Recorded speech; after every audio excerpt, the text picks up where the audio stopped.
powered by Solar hai lagana to Luminous ko bulana.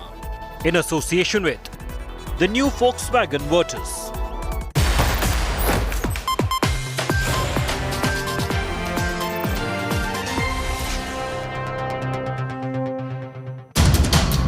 Harassed, humiliated, shamed. I will face the difficulty at the time of checking in the inspection area. The metal detector beeped, so I was asked to remove my inner garments. Kerala NEET exam shocker.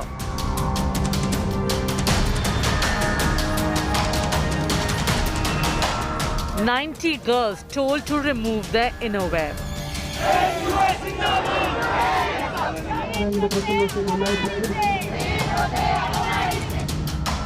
Chapter of shame and indignity.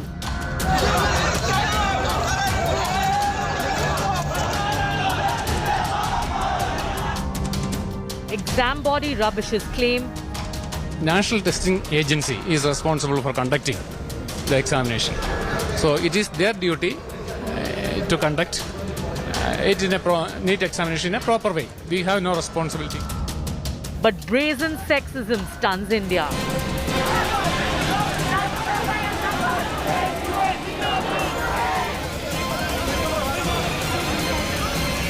Why hound our girls?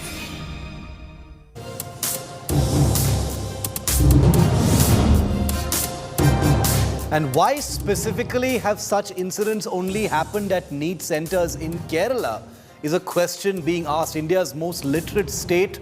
Is this a case of rules being misapplied? Is this a case of some perverted, overzealous invigilators enforcing some bizarre rules on hapless students and expecting them to take exams after forcing them to remove their innerwear? It's an incredible, shameful story that everyone in India is looking at, and we will get to the bottom of it. I'm Shiv Aroor, this is 5 Live, and these are the headlines.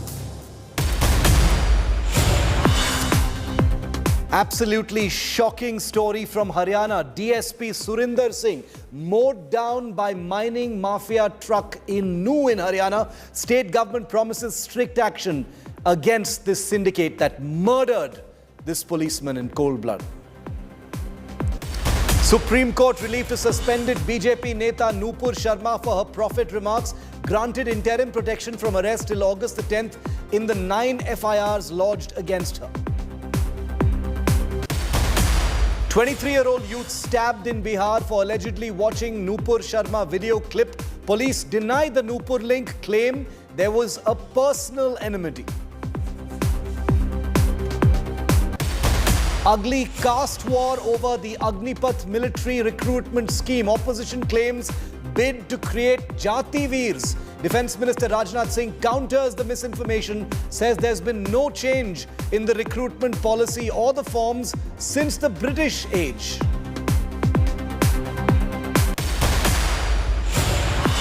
Tamil Nadu bureaucrat transferred after student suicide. Action taken after Stalin's review meet. Victim's second autopsy now underway.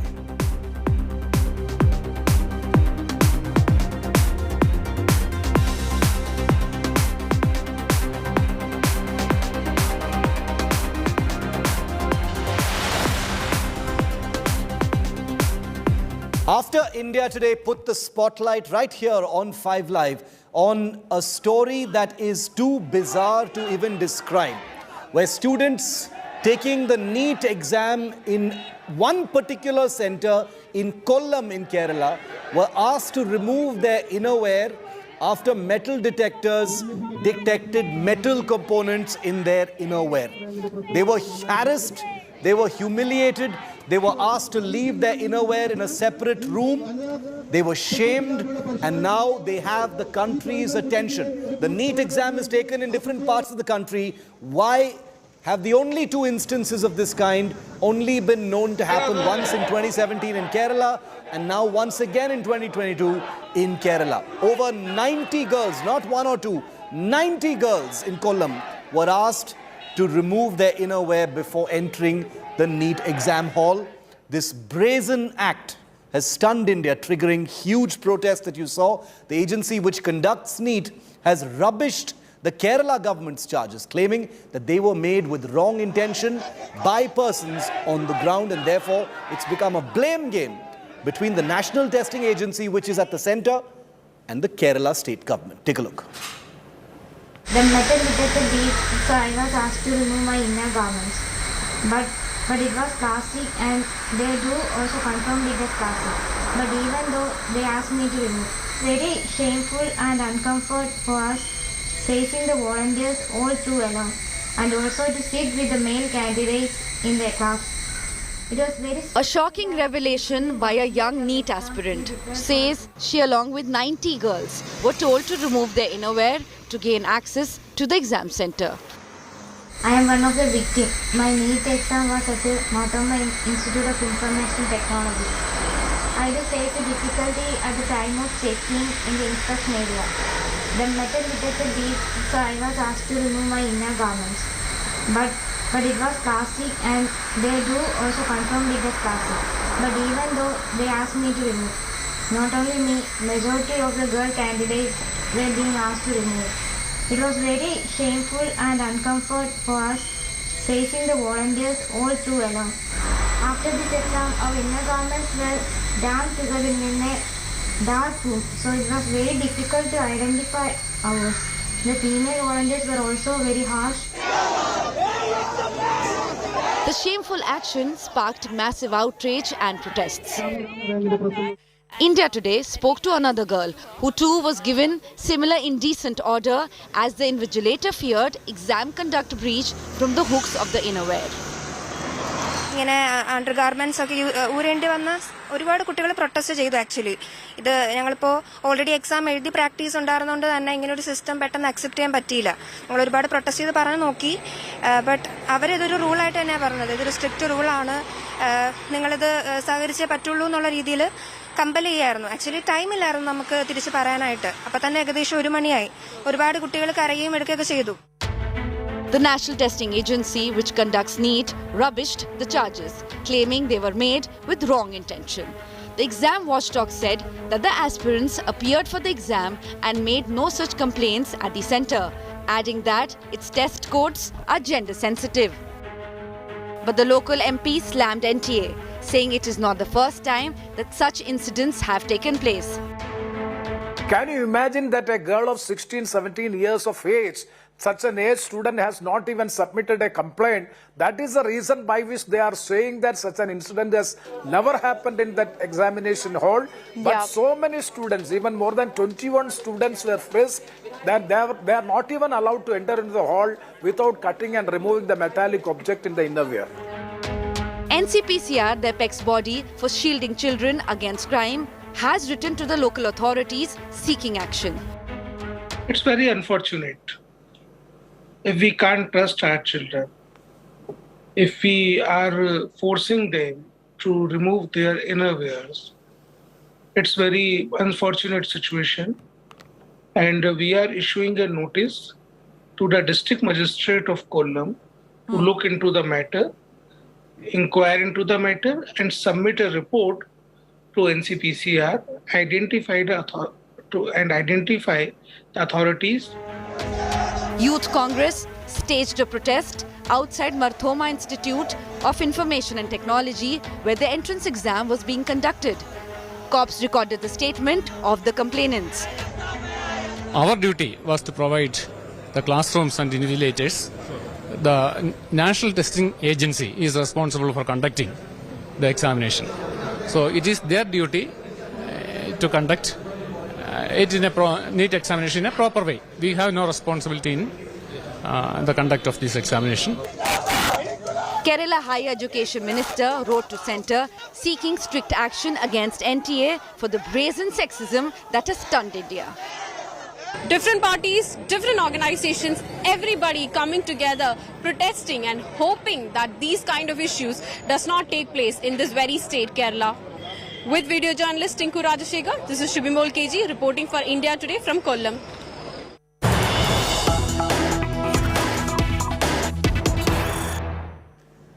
And now, after the National Commission for the Protection of Child Rights, now the National Commission for Women has taken cognizance of the Kerala NEET harassment case. Chairperson Rekha Sharma has written to the National Testing Agency asking it to conduct an independent inquiry into the allegations levelled by the female students. The Commission has also written to the Director General of Police of Kerala to conduct a fair investigation into the matter and to register an FIR under relevant provisions of the law if the allegations are found to be true. As you can see, the situation got pretty much out of hand outside the institute, which was the exam center. Window panes shattered. A large number of people gathered there as well. There were tense scenes with security and police being deployed to try and keep the peace. I want to go across to India Today's Shiv Aroor KG, who's reporting from Kollam on this escalating situation. Shiv Aroor, good to have you with us. What is the current situation? There were lots of protests earlier today. The different agencies have taken cognizance of this. The National Commission for Women has now written to the Kerala police asking it to investigate and register FIRs as well. Where are things at as far as the investigation is concerned? Because in the background is this big crossfire and blame game between the Kerala government and the National Testing Agency.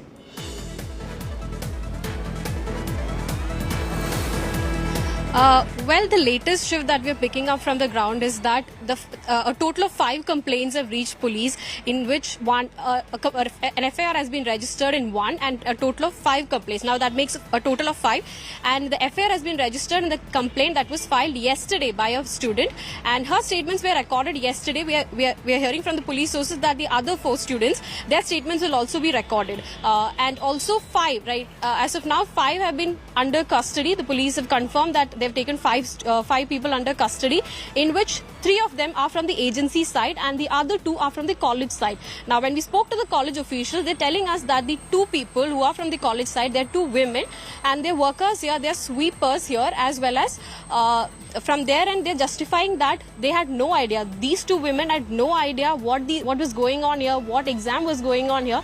They were just lending a helping hand to students who were crying because they were directed by the agency to show them a room. And seeing the students cry, they offered their room to allow these students to remove their innerwears and keep. That's the latest that we're picking up from the ground. Yes, like you mentioned, a lot of protests we saw today from morning, from the Youth Congress to the CPI student wing to the SFI, and we are also hearing that now Yuva Morcha will also be taking out a protest. Massive protest. Everybody from the government to the common people in the state are responding, reacting, and we are hopeful that in the coming days we'll see more action against this. Tibimal, thank you very much for joining me on that. And like I said, this entire issue, since India Today put the spotlight first on this story a couple of days ago, it has precipitated into a vicious blame game between the Kerala government authorities on the ground in Kollam in Kerala and the National Testing Agency, which conducts the NEET exam. Take a look now at who is saying what. Now, the National Testing Agency says dress code ensures sanctity of the exam. But R. Bindu, who is the Kerala Education Minister, says this is a naked assault on the dignity of students. And I completely agree with her. It's a naked assault on the dignity of students. Our dress code is gender sensitive, says the National Testing Agency. The Kerala government, through its minister, says morale and composure of students has been affected thanks to what has been done in this particular case. Now you've got the National Testing Agency saying no such incidents took place during the exam. But the Kerala government says it's shameful and shocking. This turn of events is shameful and shocking. Police complaint made with wrong intent, says the National Testing Agency, which is under fire because that's the organization conducting this exam. The Kerala government says the National Testing Agency must take effective measures, basically saying the NTA can't shed blame, it can't deflect blame for this entire situation. Now I want to show you what metal detector rules are. Remember, we all go through metal detectors so many times in our lives in so many different places, exam halls, airports, cinema halls, etc. But, metal detectors have never meant us taking off our innerwear. Nobody's asked to take off their innerwear. Why should it happen in an exam hall? Take a look at these very simple rules. The Kollam NEET exam hall, the rule is no metallic object allowed. UPSC exam hall, no metallic, let's go back to the first plate. No metallic object is allowed. Airports also, metallic objects are not permitted. Now, take a look at what has happened in the Kollam exam hall. This was identified as a banned object. What we're talking about is hooks on the innerwear of some of these girls was identified as a banned object. If the same person had gone into a UPSC exam hall, that hook would not have been counted as a banned object, and it would not have been counted as a banned object in an airport either. Therefore, take a look at what the personnel on the ground have actually done.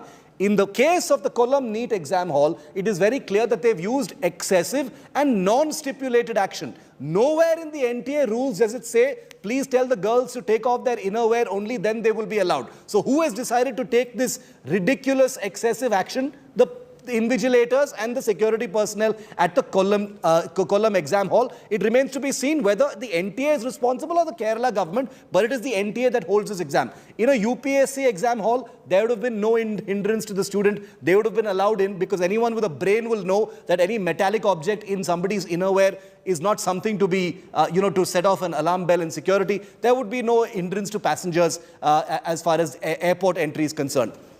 Take, for example, what the action was taken. Those girls were asked to remove their innerwear. That was the action taken after metal hooks were detected in their innerwear. In a UPSC exam hall or at the airport, there would possibly have been some frisking. In the airport, there would have been the wand and hand frisking to verify what the metal object is, if in case those hooks had set off some kind of alarm in that metal system. In normal course, that does not happen. So it's a ridiculous situation where a few overzealous, perhaps over-eager personnel with absolutely no mind on how to apply rules, what rules to, interpret in a certain way, what care to take about the minds of students, the health of students, the emotions of students before they take an exam.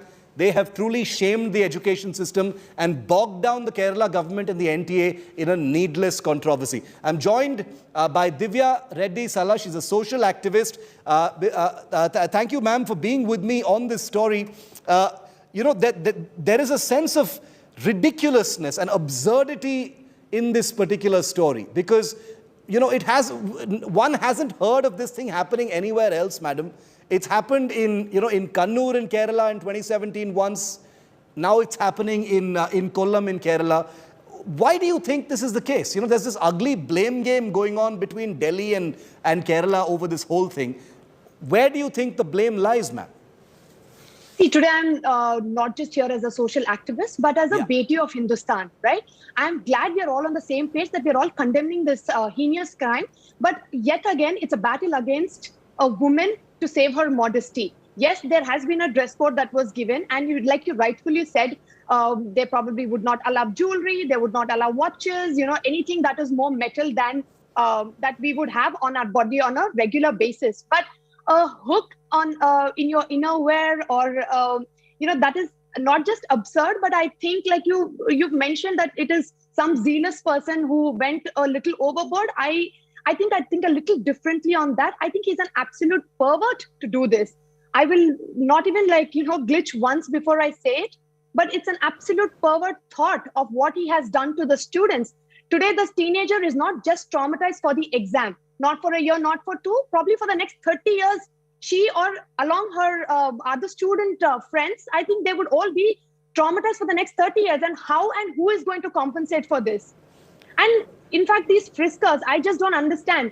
Are these people even qualified? These private friskers of private companies, are they even qualified? To me, they don't even look like invigilators. They are more like monsters who are coming with such heinous thoughts in their head, and such uneducated, illiterate brutes are going to decide what our aspirational these educated girls have to go through. Very true, very true. I completely agree with you, Divya, because, the point is, this may be one particular exam center. There may be people who say this is one stray exam center where this has happened. Largely, nothing of this kind has ever happened. But this one incident has become enough. It has become representative of what kinds of things sometimes are allowed to creep into our system, and like you rightly said, destroy the lives and the emotions and the mental health of young women. who are, about to go into college and things like that. So what happened in Kollam? We also, Divya, stay with me. We also have N.K. Premchandran. He's the local member of parliament from Kollam. Mr. Premchandran, thank you for being with us on this show. We also have Divya Reddy Sala with us. Mr. Premchandran, what happened in Kollam is shocking. Are you going to raise this, at a higher level? Will you take this up in parliament? This is not just about Kollam, sir. It is quite shocking to all of us because yesterday in Kollam district on Ayur Marthoma College, this medical undergraduate entrance examination was there and the girl students were forced to remove their innerwear before entering into the hall. Not only before entering into the hall, even after the examination is over, they were not even allowed to take back their innerwears. Such an inhuman and barbaric act on the part of the authorities, that too the National Testing Agency, they are conducting the test. Just never even heard of. So many students were frisked and they were not even allowed to enter into the hall, and even they have threatened whether the future of you is important or the innerwear is important. That was the threat which is being made by the authorities. Stunning. It is absolutely the sole responsibility legally and morally the National Testing Agency is responsible for this. So I am demanding a high-level probe in this matter.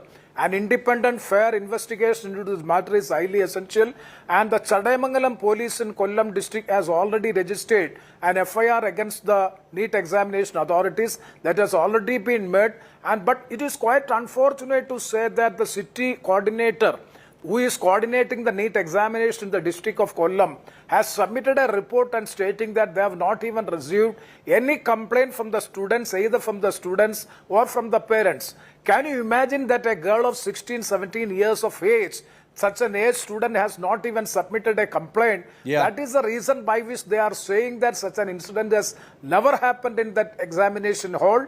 But so many students, even more than 21 students were frisked, that they are not even allowed to enter into the hall without cutting and removing the metallic object in the innerwear.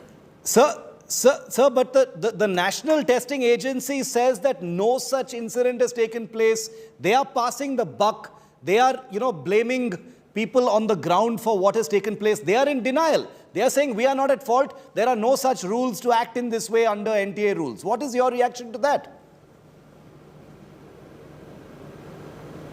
No, how can they say it like that way? Because what is the reason by which they are saying only because of the reason they have not received any complaint from the girl students or from their parents? That is the only reason by which they are saying. But to my information, I have contacted several people in my constituency. To my information, this National Testing Agency, though they are the sole agent in conducting the examination, NEET examination, they will be subletting to other agencies, sub-agencies, and they are actually conducting the examination.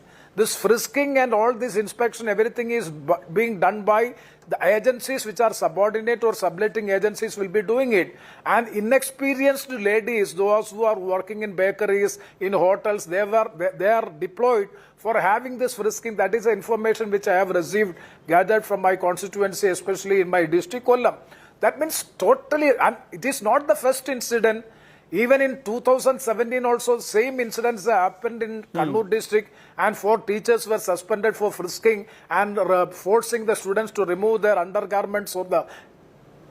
It's incredible because there were so many. It was not a one-off case. There were large numbers of young women who were made to remove their innerwear. It's not, and the point is, it's happened before as well. Why is this happened only in Kerala? At least I am not aware of it happening anywhere else. This is not state specific, but is there some problem there? Is there a problem with the kinds of personnel who are deployed in these exam halls? Divya, the National Commission for Women has asked for a police investigation into this.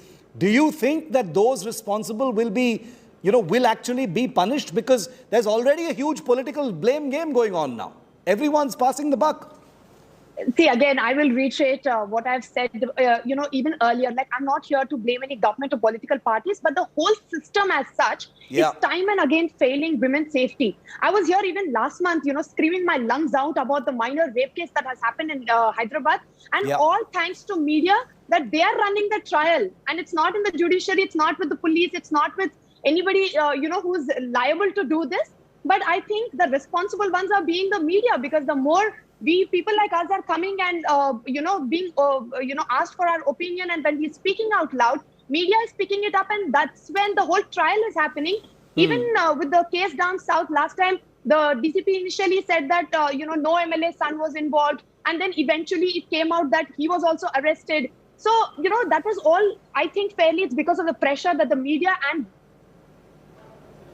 Indeed. Okay. Yes, absolutely. Mr. Premachandran, this kind of incident, and I must press you on this, it's happened before in Kerala. The NEET exams happen in different parts of the country, sir. Why is it this kind of incident is happening for the second time in Kerala? It happened in 2017 and it's happening now.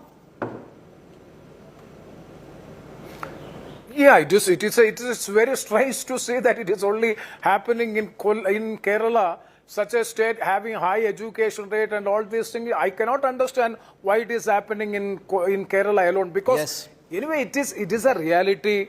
That is why in the year 2017, 4 teachers were suspended for the same reason by which the girl students were humiliated. And the same incident which took place yesterday in my district also. I can't understand what is the reason by which. But one thing and one justification or reason given by the National Testing Agency is very strange.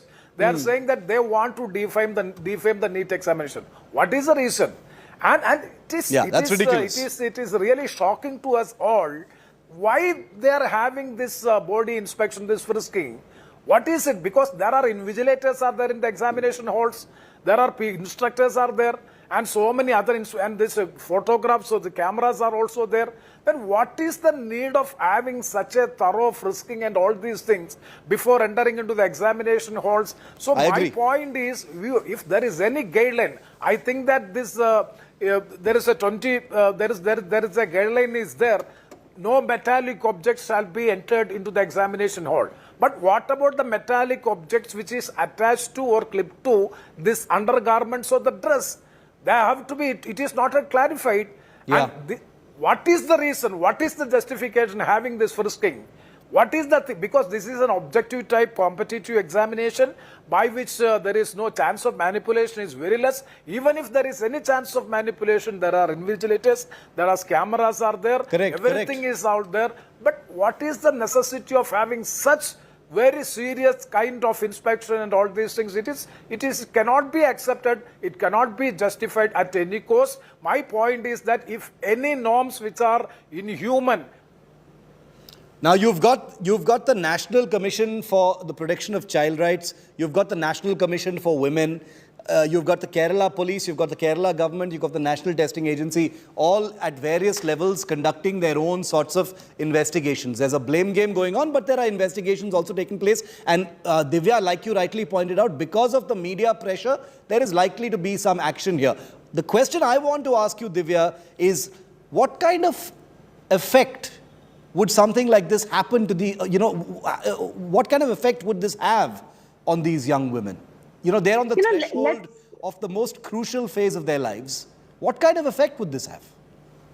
Let's all begin with the fact that, right after this incident has happened with her, she had to give one of the most important exams of her life that is going to decide the rest of her future as a career path, right? What more can you use as a weapon to ruin someone's life if you're, apart from a situation like this? Do you think that what these girls have gone through can ever be compensated in any format by anyone? I don't think there is anybody. And in fact, I heard another ridiculous comment where the superintendent, I think, mentioned saying that it was a false complaint that was filed by the father. I mean, there's so many fathers who are listening to me right now. Do you really think any father would use this as an excuse for any purpose of life?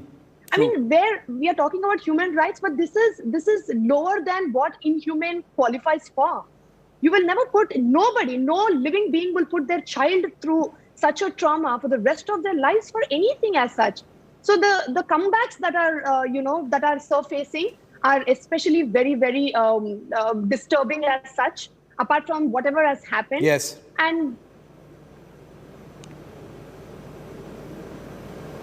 Mr. Premachandran, if you're still with me, one final question to you, sir. Have you had a chance, I get it, the politics is playing out, investigation will happen. Have you had a chance, since this happened in your constituency, have you had a chance to reach out and speak to any of the families or by chance to any of these young women who have suffered this ordeal?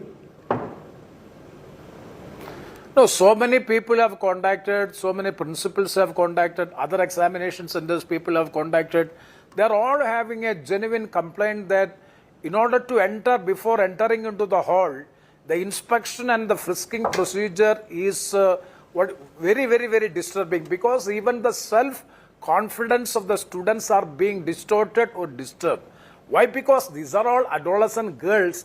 When they are, before entering into the hall, the way by which they are being inspected or they are being frisked means that complaints are getting, and some parents do not want to disclose even their names or also making complaints, and media people have already approached them and they have given live telecast response have already been given by most of the parents in Kerala. Yeah, they have. And they have given complaint also. One student, girl student's father has lodged a complaint in Chadaimangalam police station. That is why the FIR is also registered. We're gonna keep a very, very close watch on the kind of investigation that takes place, and we will ensure some action. Divya, last word to you. Go ahead. Thank you so much. See, our constitution has been so well crafted by Baba Saheb Ambedkar to safeguard women's rights, but unfortunately 75 years later, we are still sitting and having a discussion over it. As much as we discuss Make in India, Stand Up India, Fit India, I urge the government and the entire system to start Wake Up India. That's what we need for women. Very well said. I'm going to end on that note. When will that day actually come? Thanks very much, Mr. Premachandran, for taking our questions. Divya, always a pleasure. Thank you very much. Very important issue. We will keep it front and center until some form of justice or some explanation is provided to these young women. That story first reported, remember, here on India Today. Coming up next on 5 Live, an ugly war over the Agnipath scheme has entered the realm of brazen misinformation, with opposition netas firing ridiculous self-goals at the Indian Army. And I'm going to bust that fake news on the other side.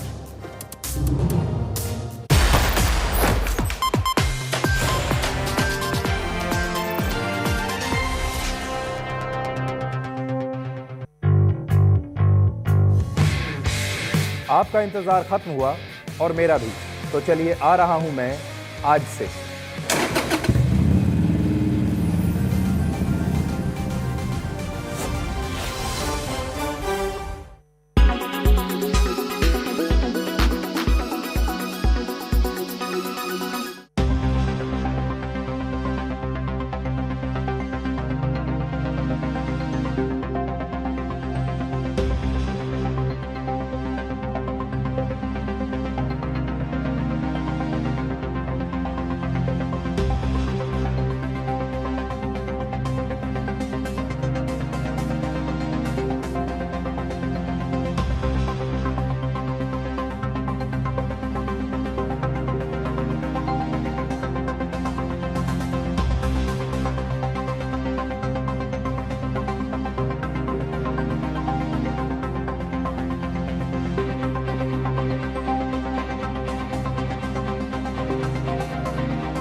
Is the monsoon season bringing relief to you from the hot summers?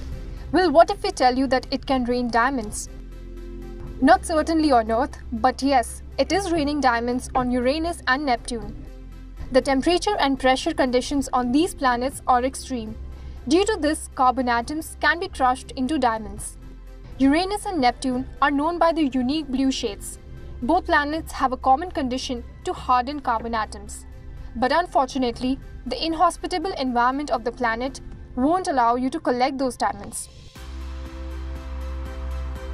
The blue color of these planets is due to methane. Methane has carbon in it. The carbon can be crushed by immense pressure that happens in the atmosphere. And when it gets hot and dense inside the planets, These diamonds are formed and accumulated. This causes them to rain in the atmosphere. Tell us what you think about this unique phenomena.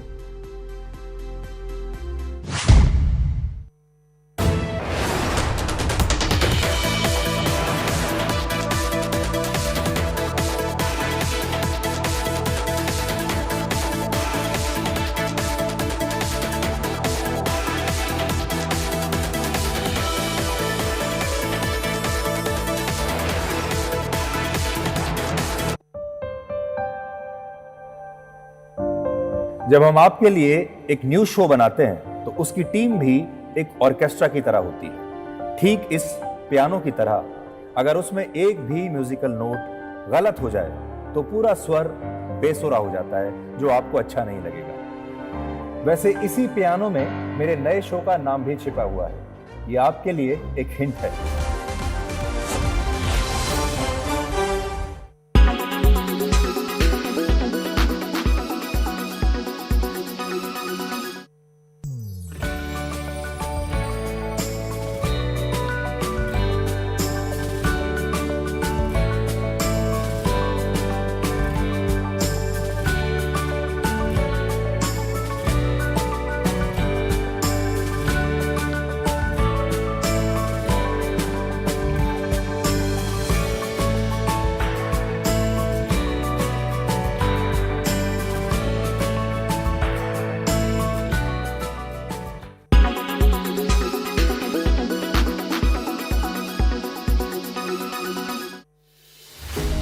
With every sunrise comes new beginnings, new opportunities and new stories. And that's why we're first up. While you're sleeping, we're hard at work to ensure you get the perfect news shot every morning. Get you all the updates. Our morning mission to get you news that's fresh and packed with flavor. Watch First Up every weekday morning with me, Akshita Nandagopal, right here on India Today.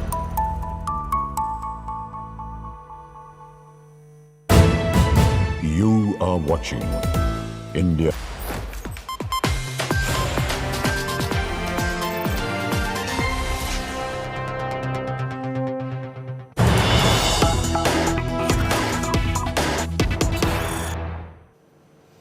Okay, we've got a piece of breaking news coming in from the shocking incident where a DSP level policeman was mowed down in Haryana.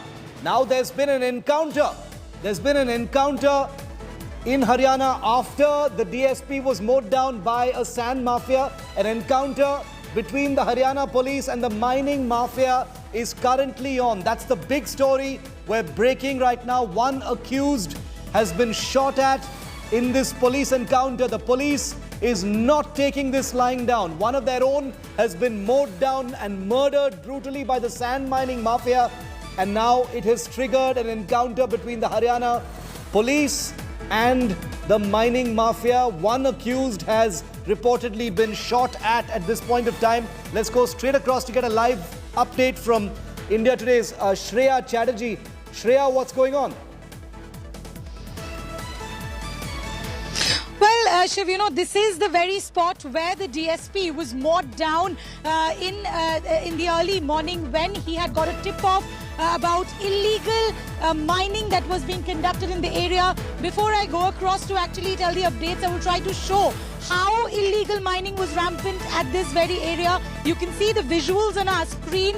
This even then when the Supreme Court had banned mining in the Aravalli regions. Now, so far the information that we have, Ikkar, who's being said as the driver of the dumper, he has been arrested and he's received a gunshot injury in his knee. He's been taken to Nahlar Medical College. After his examination, he'll likely be produced before the court for the further remand in custody. But this is a brazen incident where a DSP was mowed down in broad daylight when he had come to stop the illegal mafias that have been rampant in the Aravalli region despite a Supreme Court order. Is that encounter still on, Shreya? Well, Shiv, so far the information that we've received, the encounter is over. The person tried to flee the spot. Is how he received the gun injury, the bullet injury in his knee is what I'm being told. We got a quick word from one of the officers. He said that they've been taken him to the Nalhar Medical College where he's been examined right now, post which they'll move the court and seek further remand of this person. Important piece of detail. The person is from the same area where the DSP was mowed down. This is the Panchgaon region where the DSP of Tauro was mowed down, and the accused who's been caught is also from the same region, is what we are being told. Very, very troubling, very unsettling developments there. Shreya, at the spot where that murder took place as well. Let's listen in. Some more updates coming in from the ground. Police are speaking now. Let's listen in. कुछ लोग mining कर रहे थे अवैध रूप से, उनको रोकने के लिए जब वो गए थे और उनके साथ उनके स्टाफ के लोग भी थे, तो उन पे इन अपराधियों ने डंपर चढ़ाया जिससे उनकी मौके पर मृत्यु हो गई।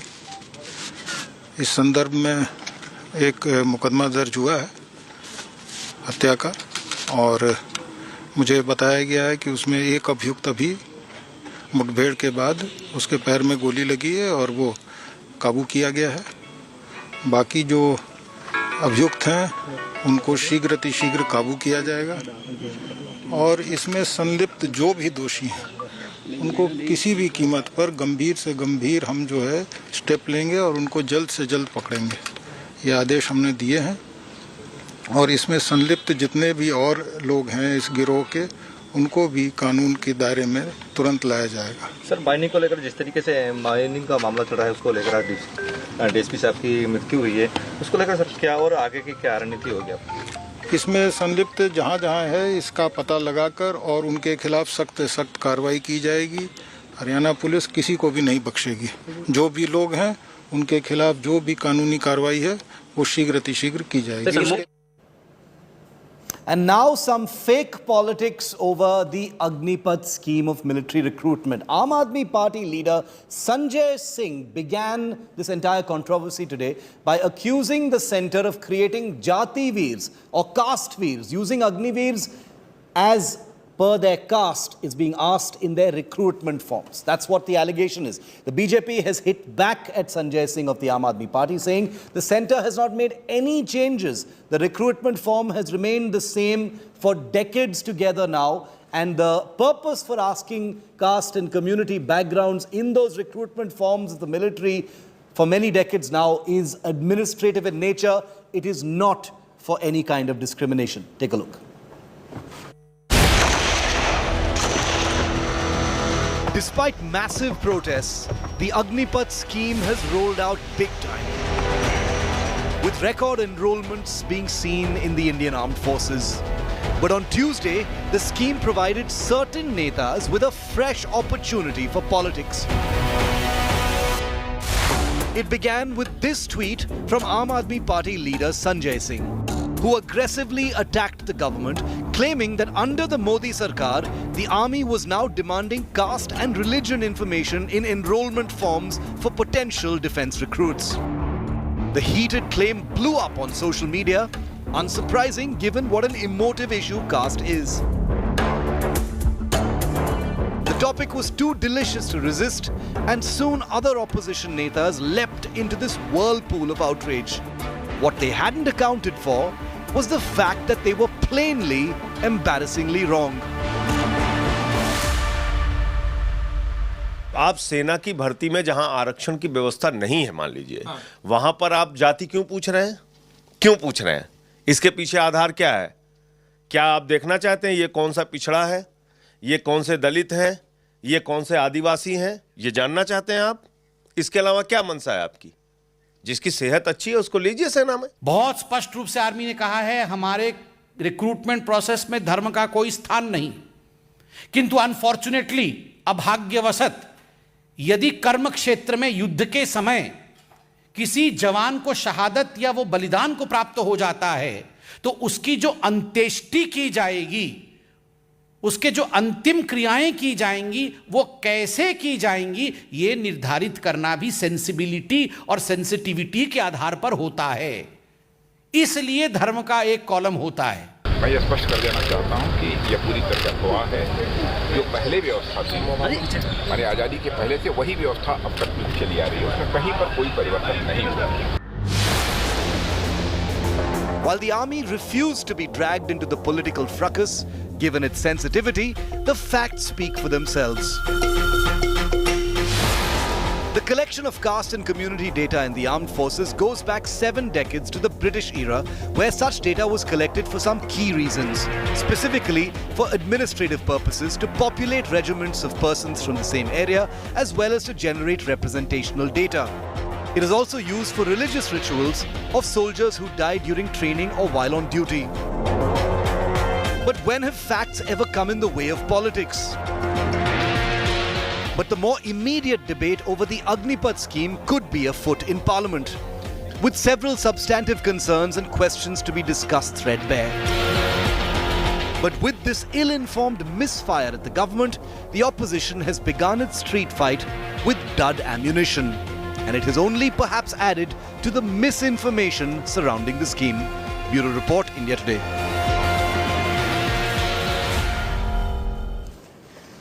And who better than one of India's best-known army veterans to bust some of these myths and the politics that has been allowed to precipitate thanks to people like Sanjay Singh of the Aam Aadmi Party, Tejasvi Yadav of the RJD, all gamely playing politics over something that is patently false. Lieutenant General Rakesh Sharma is Distinguished Fellow for the Centre for Land and Warfare Studies. Welcome, General Sharma. Good to see you, sir. What did you make of this, sir? Thank you, sir. With people like I know that soldiers like you don't like getting into the politics of things, and you're uncomfortable with the whole tamasha that has gone on over Agnipath, where there are many substantive debates. But with politicians saying Jati Veer and putting up screenshots, General, of the recruitment form, which has, to my understanding, been the same for many decades now together. Can you clarify this for us, sir? Is there anything to be so angry about? Thank you, Shiv, for inviting me. And let me say that I'm outraged at the entire controversy that started today morning. Yeah. It is painful and it is hurtful to hear all this. That's because people have lack of knowledge as to how recruitment takes place in the armed forces over the period of 7 decades, as also how does a man get administrated, a woman get administered over the period of his career. So people do not know it, and that's why they create such kind of heavy words like Jati Veer or whatever it is being called, and it's painful. But let me state it this way, that 75% of the army is all India, all class, and 25% odd would be people belonging to the same cohesive units like the Sikhs or the Gurkhas or the Dogras.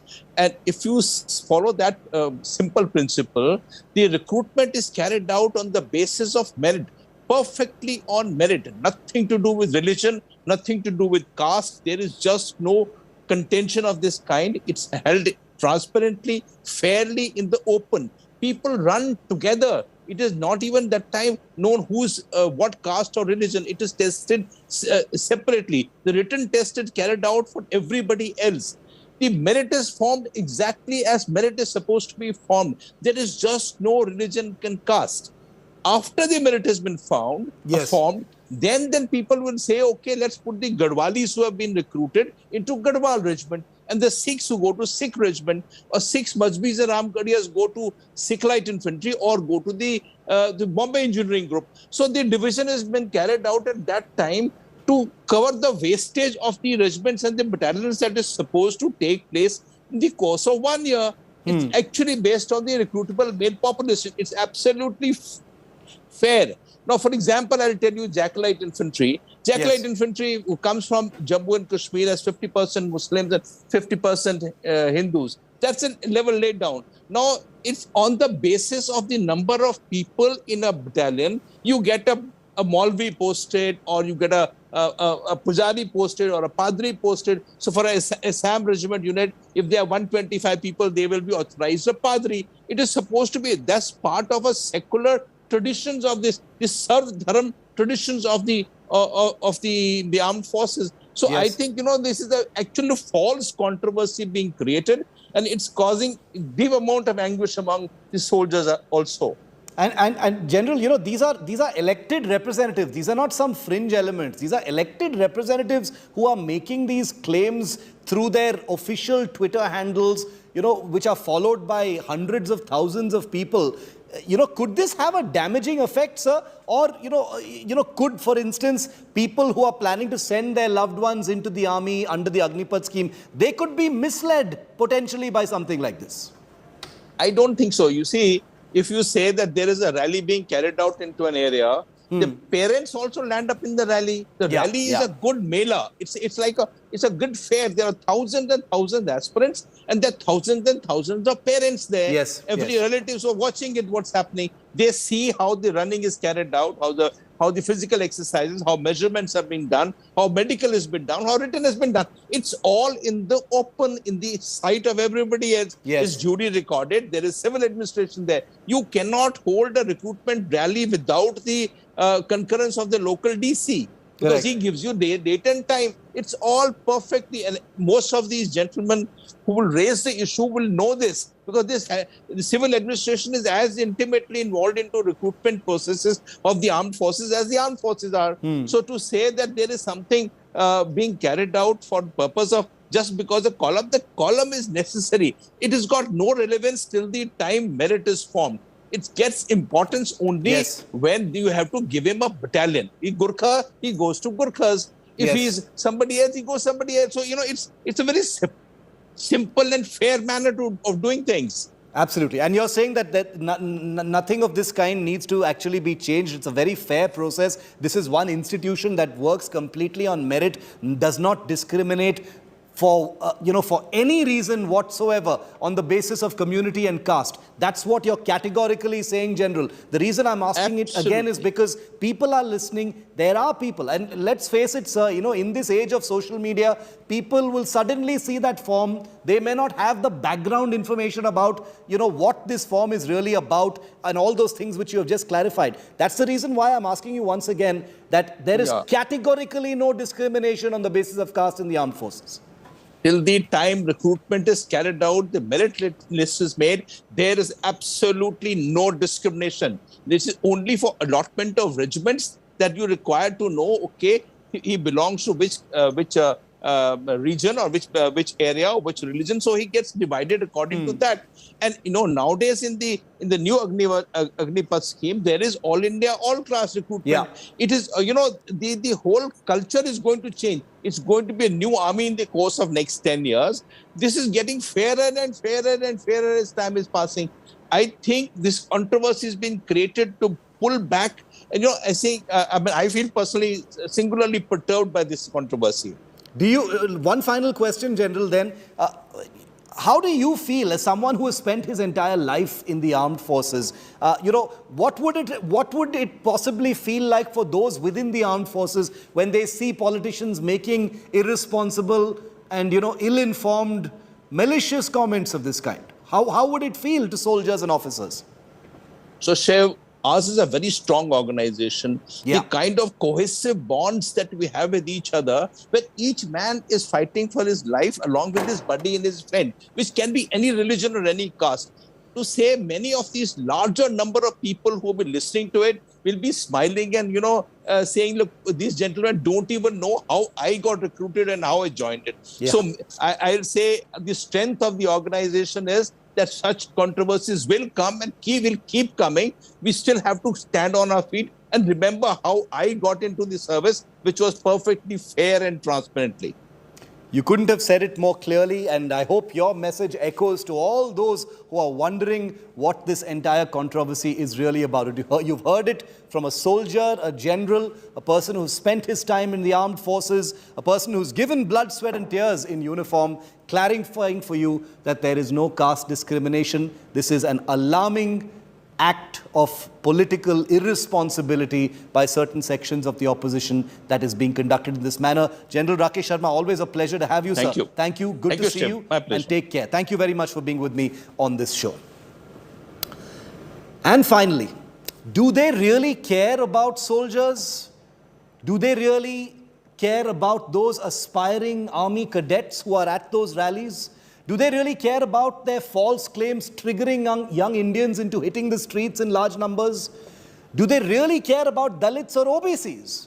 Because why should they care if Dalits and OBCs get incited over falsehoods when, ironically, there is actually zero shortage of issues to raise on the awfulness of caste discrimination in this country? Do they really care about families of youth looking to join the forces?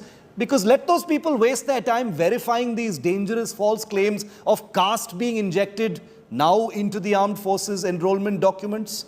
Do they really care about the sanctity, the integrity of the armed forces on an issue that has never been an issue in the armed forces? Do they really care that the armed forces happen to be one institution untarnished by caste and community divisions? Do they really care that they are elected representatives and that their word matters in the public sphere? Or does caring about these things always pale in the face of political point scoring? I'm no soldier, so let me end by quoting one who has spoken out today.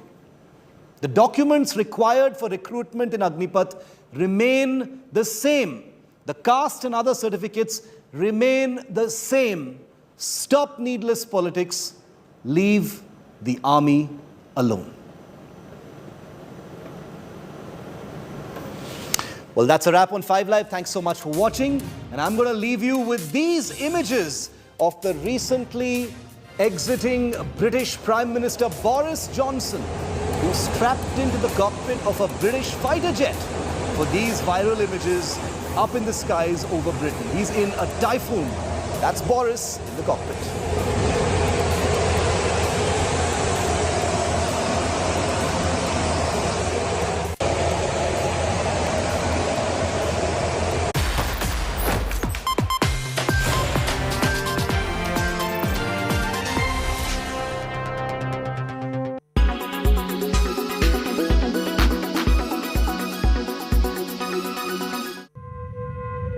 India has declared the first case of monkeypox. So is this disease on its way to become a pandemic eventually?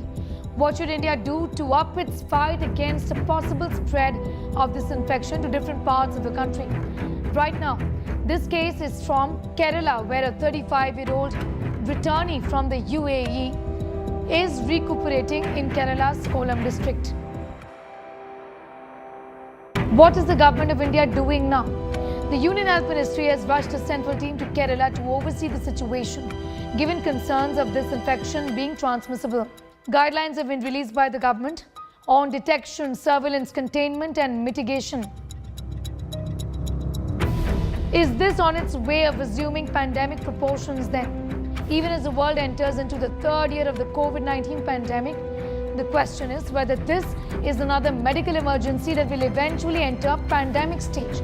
And how will India cope this time? To begin with, experts say this is no COVID. Our strategy has to be very different. Monkeypox will not spread if you sit next to a person in a restaurant or an office room or talk with a person who's having the disease. It requires prolonged skin-to-skin contact or exchange of respiratory droplets, which again require